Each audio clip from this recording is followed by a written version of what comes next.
Et les coquilles Saint-Jacques. Où ça? En plat? Ouais. En entrée chaude, c'est 3 Saint-Jacques. Scrutant un menu, cette cliente doit faire des choix. Quel plat va-t-elle commander pour le repas de Noël? Des choix qui s'annoncent difficiles.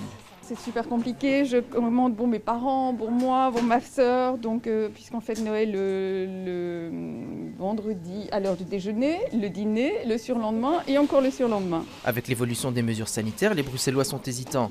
Certains commandent leur repas de Noël au dernier moment, alors que d'autres se rétractent et annulent tout.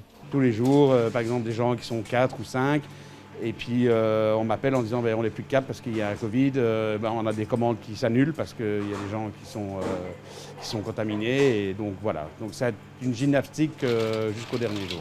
Résultat, ce traiteur comptabilise 200 commandes cette année au lieu des 300 habituels. Mais il s'estime heureux, les couverts sont plus nombreux. Un constat que partage cette gérante dans cette autre boutique. On dit que cette année, on ne sait pas exactement ce qui va se passer, mais normalement les familles se réunissent et donc on a eu vraiment plus au niveau des quantités. Et donc l'un dans l'autre, finalement, je dirais, on est plus ou moins au même niveau.